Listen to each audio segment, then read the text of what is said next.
Citoyennes, citoyens, bonjour. Aujourd'hui, nous allons découvrir une nouvelle classe d'objets très étranges qui pourrait expliquer certaines observations de James Webb, les étoiles trous noirs.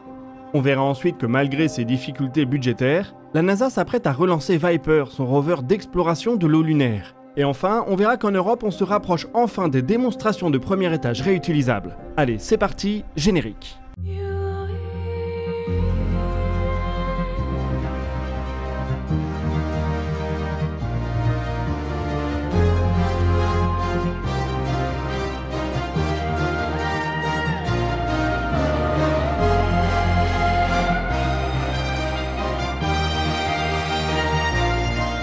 Bienvenue dans DNDE, l'émission qui vous résume l'actualité spatiale tous les mardis à 18 h.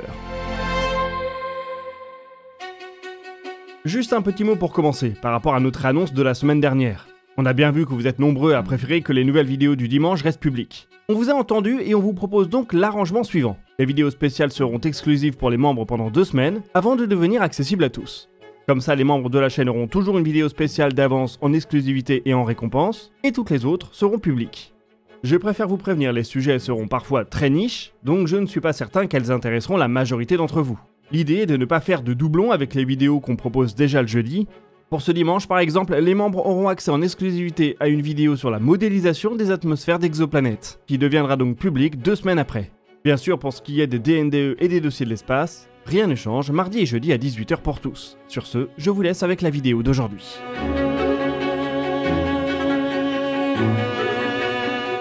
Il y a environ un mois, on vous a parlé dans un DNDE d'une nouvelle classe d'objets découverte par James Webb, les petits points rouges. Un nom innocent qui désigne en fait un véritable mystère de la cosmologie. En pointant son miroir vers les régions les plus anciennes de l'univers, James Webb a découvert une multitude de petites formes rougeâtres. Elles ont dû émettre leur lumière quand l'univers était âgé d'1 à 2 milliards d'années. Les petits points rouges émettent leur lumière en infrarouge, ce qui explique pourquoi ils avaient jusqu'alors échappé à Hubble. Depuis, on essaie de comprendre à quoi ils correspondent. Les petits points rouges sont en effet très lumineux. On les distingue à peine sur les images de James Webb, mais c'est parce que leur lumière a voyagé sur des milliards d'années-lumière. À leur source, ils ont dû correspondre à des phénomènes très énergétiques. Le problème, c'est qu'on ne sait pas trop ce qui a pu émettre autant de lumière au cours des premiers âges de l'univers.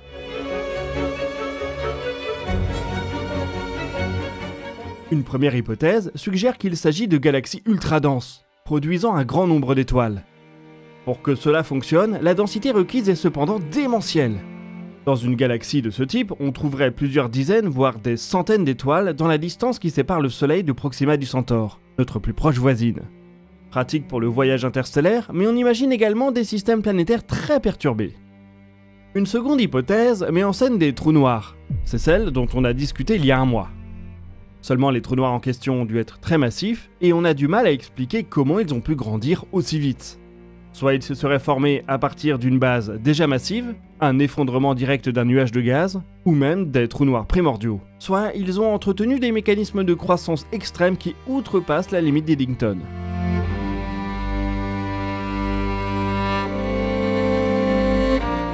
Il y a maintenant une troisième hypothèse qui se place un peu au milieu des deux autres.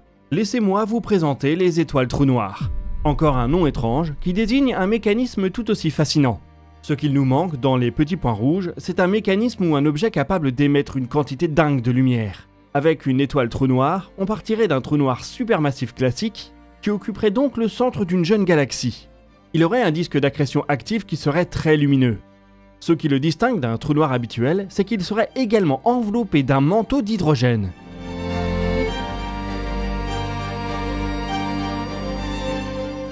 Ce manteau sera lui-même chauffé à blanc par le disque d'accrétion, jusqu'à donner à l'ensemble l'apparence d'une énorme étoile. Dans une étoile comme le Soleil, les réactions nucléaires ont lieu au centre, et la surface qui nous apparaît brûlante n'est que du gaz chauffé à blanc. On aurait ici le même phénomène de surface, mais avec un mécanisme central différent. Plutôt que des réactions nucléaires, ce serait un disque d'accrétion très lumineux qui chaufferait cette enveloppe. De loin, on pourrait avoir l'impression d'avoir affaire à une étoile presque classique, mais à l'intérieur, c'est en fait un trou noir qui apporterait de l'énergie. Ce modèle a été motivé par un petit point rouge en particulier, qui a été baptisé The Cliff, la falaise, pour la bonne raison que son spectre lumineux connaît une montée abrupte dans la région des ultraviolets. Les modèles de galaxies très denses ou de trous noirs supermassifs ont du mal à expliquer cette particularité spectrale. Mais en simulant une étoile trou noir, on retrouve bel et bien cette signature si particulière. Bien entendu, il en faut un peu plus pour prouver l'existence d'une nouvelle classe d'objets. Mais c'est une hypothèse qui pourrait aider à expliquer tous ces trous noirs et galaxies en apparence très massifs dans les jeunes âges de l'univers. Il va de toute manière falloir trouver une explication à ces petits points rouges, que James Webb continue de nous montrer dans toutes les régions de l'univers lointain.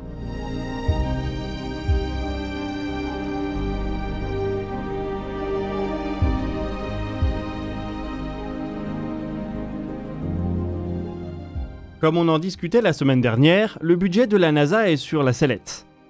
James Webb n'est pas menacé, mais il fait partie des privilégiés. Beaucoup de missions scientifiques de l'Agence spatiale américaine ont une épée de Damoclès au-dessus de la tête. La seule ligne du budget de la NASA qui est protégée, voire augmentée, c'est Artemis, le programme de retour sur la Lune. Même là, le bilan n'est pas glorieux. Ces derniers jours, on a vu beaucoup de critiques justifiées sur le calendrier du programme. Ramener des humains sur la Lune en 2027, l'objectif officiel, personne n'y croit. Le Starship, l'atterrisseur officiel de la mission Artemis 3, ne sera certainement pas prêt. Les combinaisons lunaires ont aussi du retard.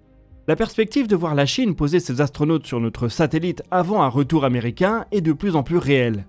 Récemment, c'est un panel de sécurité de la NASA qui a averti que le Starship pourrait avoir des années de retard.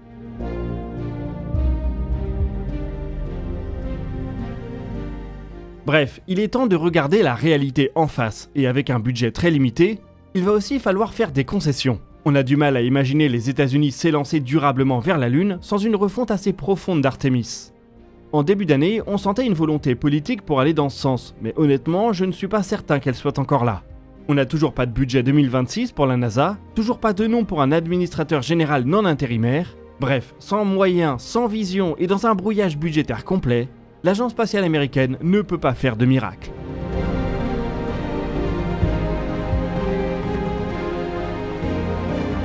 Enfin, peut-être que si, puisqu'elle vient de ressusciter, en toute discrétion, un programme lunaire qu'on croyait perdu. La NASA n'a jamais envoyé de rover robotisé sur la Lune. Dans les années 60 et 70, elle est directement passée par le vol habité, et jusqu'il y a peu, l'agence avait montré un certain désintérêt pour notre satellite. Avec le renouveau d'Artemis, Viper devait devenir le premier rover robotique de l'agence. Un programme ambitieux tourné vers la quête de l'eau et des ressources du pôle sud lunaire. Seulement en 2024, le programme a été annulé et l'agence spatiale a commencé à chercher des partenaires qui pourraient récupérer les instruments du rover. Il semble cependant que le vent est une nouvelle fois tourné. Le 19 septembre, la NASA a annoncé qu'elle avait sélectionné Blue Origin pour déposer Viper sur la Lune. Un contrat qui rentre dans le programme CLPS et qui est évalué à 190 millions de dollars. C'est un atterrisseur Blue Moon Mark I qui sera utilisé, la version légère dédiée au fret de l'atterrisseur habité de l'entreprise. La tentative d'alunissage doit avoir lieu en 2027, et Viper pourrait ainsi mener une mission qui s'annonce passionnante. C'est un rover de grande taille qui sera notamment chargé de caractériser l'eau présente au pôle sud lunaire. À quelle profondeur la trouve-t-on? Quel est son niveau de pureté? Ces résultats pourront informer les tentatives ultérieures d'exploitation des ressources locales. Au-delà du voyage, Blue Origin devrait surveiller les activités de Viper de près. L'entreprise a lancé son propre effort d'utilisation des ressources lunaires avec Blue Alchemist. Blue Alchemist est une sorte de système d'extraction complet qui doit pouvoir travailler à partir du régolithe lunaire ou martien pour extraire de l'eau, de l'oxygène, des ergols, des matériaux de construction, des métaux et du silicium. De quoi fabriquer des panneaux solaires et des infrastructures avec des ressources trouvées sur place. On n'a pas beaucoup d'images à se mettre sous la dent. L'entreprise est aussi discrète qu'à son habitude. On sait que Blue Alchemist exploite un réacteur d'électrolyse du régolithe fondu. Quoi qu'il en soit, le développement de Blue Alchemist avance, puisque le système vient de passer une revue technique qui atteste de la maturité de la technologie. Comme souvent avec Blue Origin, il faudra se montrer patient pour en apprendre plus. L'entreprise pourrait cependant avoir dans sa manche un atout qui en fera un partenaire très précieux de la NASA, sur la Lune comme sur Mars.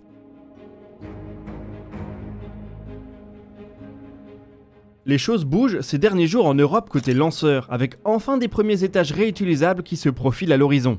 En Suède, Ariane Group vient d'assembler le démonstrateur Themis qui doit mener dans les mois qui viennent une campagne de vol à basse altitude. Vous le voyez ici sur ses 4 pieds, mais sans son moteur Prometheus. C'est un beau bébé de 30 mètres de haut qui va maintenant entrer dans une phase de test intensive. Il va devoir être intégré avec son segment sol petit à petit. Les essais culmineront avec un wet dress rehearsal, une grande répétition générale qui reprendra toutes les étapes d'un vol, avec interruption juste avant la mise à feu. Après ça, il sera temps de faire les premiers vols jusqu'à une centaine de mètres d'altitude. Si on a un peu de chance, cela interviendra avant la fin d'année.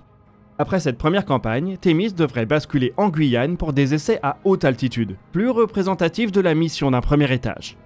L'ensemble de ces campagnes devrait aider à préfigurer de l'avenir des lanceurs européens. Le moteur Prometheus sera intégré sur le lanceur Maya, lui-même doté d'un premier étage réutilisable. Une fusée de plus grande envergure sera probablement également annoncée sur cette base technologique en tant que potentiel successeur à Ariane 6.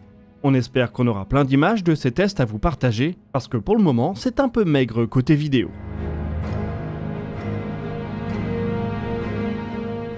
Il y a un autre démonstrateur de premier étage réutilisable en Europe qui s'appelle Callisto. Il est développé par le CNES et le DLR, les agences spatiales françaises et allemandes, avec la participation de la JAXA, leur homologue japonaise. Callisto est un projet plus ancien que Thémis, et pourtant il semble avancer plus lentement. Le CNES vient d'annoncer que son vol inaugural est repoussé à 2027, soit 12 ans après le début du programme. Avec ses 14 mètres de haut, Callisto est sensiblement plus petit que Thémis. Il a aussi la particularité d'exploiter un moteur qui fonctionne à l'hydrogène, contre du méthane pour Thémis. On peut déplorer la lenteur de ces programmes, mais au moins ils ont lieu. L'Europe saura comment faire fonctionner des premiers étages réutilisables d'ici 2030. À voir si le continent saura adosser à cette technologie un modèle économique qui en tire parti. La réutilisation, si on fait 3 tirs par an, je ne suis pas certain que ça mène à beaucoup d'économies. Le développement d'un lanceur réutilisable est plus complexe et plus cher, et il faut répartir ce surplus de R&D sur les coûts individuels de chaque lancement. Avec la Falcon 9, SpaceX peut diviser ce coût par plus de 500, donc ça marche plutôt bien. À voir si Maya et peut-être d'autres pourront adopter des cadences de tir qui permettront d'exploiter pleinement la réutilisation. Cette technologie se profile également chez les Espagnols de PLD Space. Les parrains du New Space européen approchent à grands pas de leur première tentative orbitale avec la fusée Miura 5. Leur premier lancement doit avoir lieu l'année prochaine. En guise de préparation, PLD Space a partagé ces images impressionnantes d'un test de rupture sur un étage à taille réelle. Le réservoir a été rempli à haute pression avec un liquide cryogénique jusqu'à l'éclatement. Ce genre de test est mené pour vérifier la résistance structurelle de l'architecture. Miura 5 a maintenant des moteurs qui fonctionnent et des réservoirs qui ont fait leurs preuves. Il reste maintenant à assembler tout ça. La Miura 5 sera une fusée de petite taille dont le premier étage pourra devenir réutilisable. À plus long terme, PLD Space a présenté la gamme Miura Next qui promet de venir chasser sur les terres d'Ariane. Il s'agit d'une famille de lanceurs lourds à super lourds qui exploitent pleinement la réutilisation. Il faudra bien sûr des financements conséquents pour mener une telle aventure à bien, et donc commencer par impressionner avec la Miura 5. Le premier micro-lanceur doit décoller de Kourou en Guyane, où le CNES accélère les travaux sur son pas de tir multilanceur. Le Centre spatial français a en effet décidé de reconvertir l'ancien pas de tir de la fusée Diamant en infrastructure partagée, avec une phase de destruction et d'études environnementales. La première pierre du nouveau site a été posée la semaine dernière. Les travaux doivent être finalisés l'année prochaine, justement pour accueillir la Miura 5. Le CNES va proposer une base commune et jusqu'à 5 acteurs devront y apporter leur infrastructure dédiée. Ce système devrait permettre de réaliser jusqu'à 40 tirs par an sur un unique pad. Bien entendu, il faudra probablement quelques années avant de flirter avec un tel rythme, mais le paysage se dessine pour un véritable printemps des fusées européennes. La France a démarré avec un temps de retard, mais devrait être présente au rendez-vous. On vous prépare encore de nouvelles vidéos spéciales sur le sujet. Et voilà qui boucle notre épisode d'actualité pour cette semaine. N'hésitez pas à partager vos questions et vos remarques dans les commentaires. Nous y répondrons dans une prochaine vidéo. Vous pouvez consulter la description pour retrouver nos sources et nos réseaux sociaux. Quant à nous, on se donne rendez-vous jeudi pour un dossier de l'espace, et d'ici là, citoyennes, citoyens, portez-vous bien.